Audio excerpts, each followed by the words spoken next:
It's important to note that Amazon has, over the past 2 years, moved more and more towards the customer being Amazon's customer and not your customer.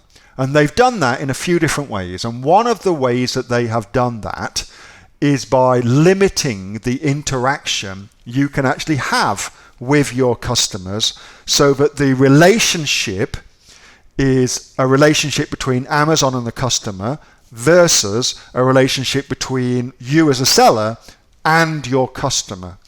And so to facilitate that move, they've actually stopped us interacting with our customers as much. Now, you can view that as a bad thing, and it is, in my opinion, but one of the good things about it is that Amazon has actually taken on a lot more of the heavy lifting as far as follow-up customer service goes.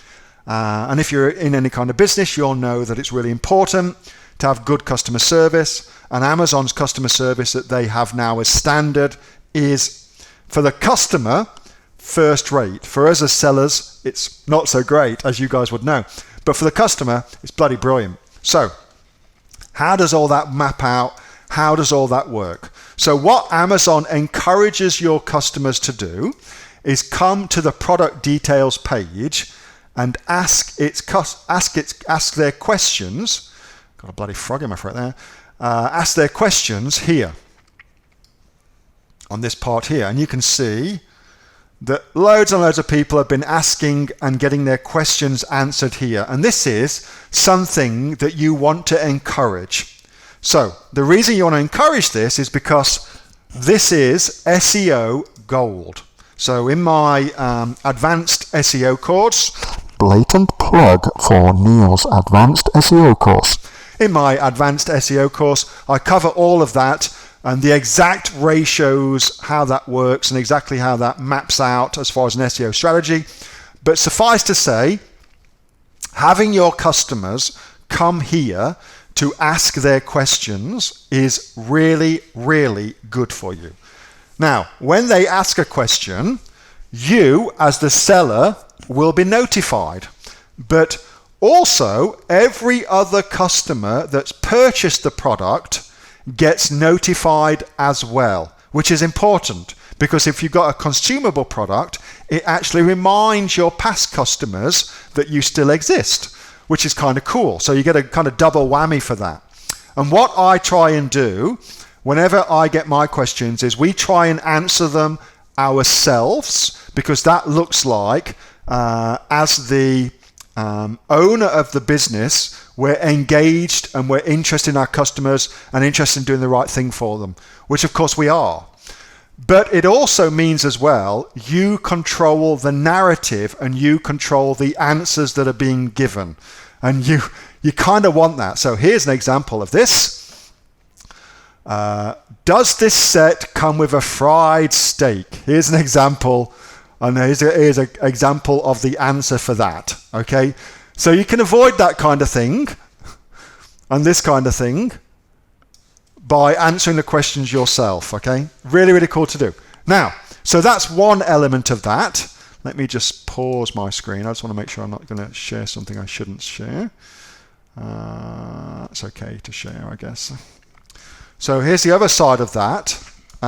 This is an order for a product. Oh, I'm just going to pause one more time. Oh, I just checked something. Yeah, cool.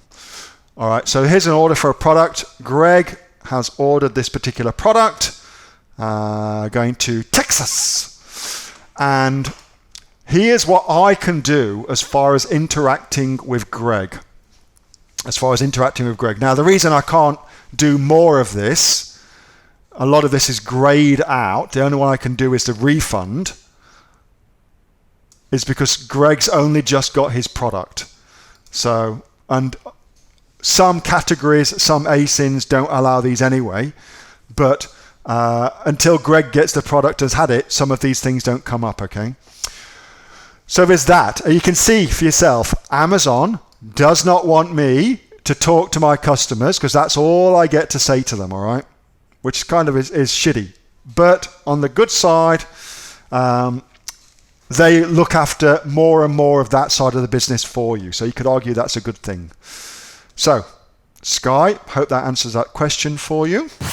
Hey, thanks so much for watching that video, and I hope that you got some massive value from it. Before you go, do you live in Australia? If you do, this is for you. Would you like to learn how to sell things on Amazon here in Australia? Would you like to know what sells really, really well and what sells for the maximum amount of profit?